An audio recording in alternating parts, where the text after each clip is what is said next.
को मुख्य मुद्दा बनाएंगे। इस बात को उदय भान ने कहा। घोटाले का 1 रुपया भी रिकवरी आखिर क्यों नहीं कर पाई और कांग्रेस पूरी मजबूती के साथ निकाय का चुनाव लड़ेगी, इस बात को भी उदय भान ने कहा। नगर निगम चुनाव में कांग्रेस की जीत तय है। इसके अलावा डिपोर्ट होकर के भारत लौटे लोगों के मामले पर भी उन्होंने बयान दिया। बीजेपी सरकार के लिए शर्म की बात, दूसरे देश सम्मान के साथ अपने लोगों को वापस ला रहे हैं, युवाओं को अपराधियों की तरह लाया जा रहा है, ये बात उदय भान ने कही है। फरीदाबाद के सेक्टर 12 में नगर निगम चुनाव को लेकर कांग्रेस उम्मीदवारों के साथ चुनावी रणनीति पर चर्चा करने पहुंचे कांग्रेस के प्रदेश अध्यक्ष चौधरी उदय भान ने एक बड़ा बयान दिया। उन्होंने कहा कि कांग्रेस इस चुनाव में नगर निगम में हुए 200 करोड़ के घोटाले का मुख्य मुद्दा बनाएगी और जनता को यह बताएगी कि अभी तक इस घोटाले का 1 रुपया भी सरकार ने रिकवर क्यों नहीं किया। उदय भान ने कहा कि कांग्रेस पूरी मजबूती के साथ चुनाव लड़ेगी और भूपेंद्र हुड्डा, कुमारी सैलजा और रणदीप सुरजेवाला जहां भी जरूरत होगी प्रचार के लिए जाएंगे। उन्होंने यह दावा किया कि नगर निगम चुनाव में कांग्रेस की जीत तय है और जनता भाजपा सरकार के भ्रष्टाचार से त्रस्त हो चुकी है। शुरू हो गया, हमारी सारी तैयारियां पूरी तरह से हैं और सभी वार्डों में मजबूती के साथ चुनाव लड़ेंगे और चुनाव जीतेंगे। क्या कुछ मुद्दे रहेंगे?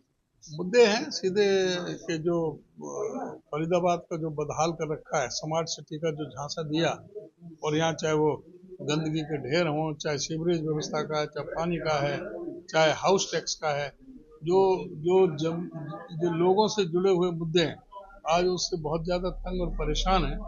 200 करोड़ का घोटाला हो गया, झुग्गी झोंपड़ियों को जिस तरह से तोड़ा गया, हजारों झुग्गियों को बेघर किया गया, और आज झुग्गी वाले भी डरे हुए हैं कि जो जहां झुग्गी वहां घर का नारा देने वाले अब ये डरे हुए हैं कि जहां झुग्गी होगी वहीं पर बीजेपी का बुलडोजर होगा।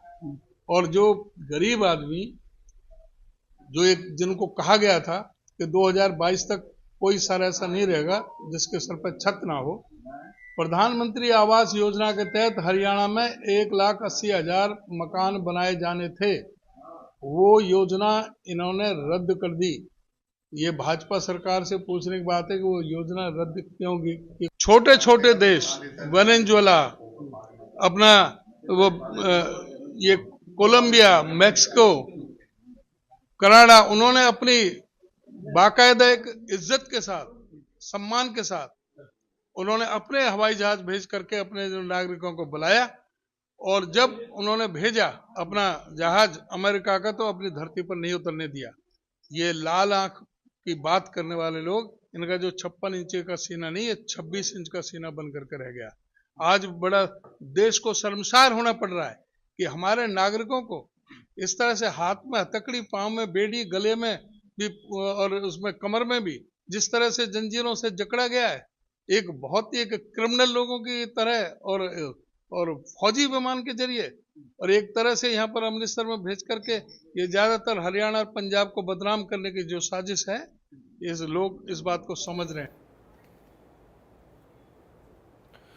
तो चलिए इस बीच एक बड़ी खबर का रुख कर लेते हैं। इस वक्त की बड़ी और अहम जानकारी आप तक पहुंचा रहे हैं। तो बड़ी खबर है, सीएम नायब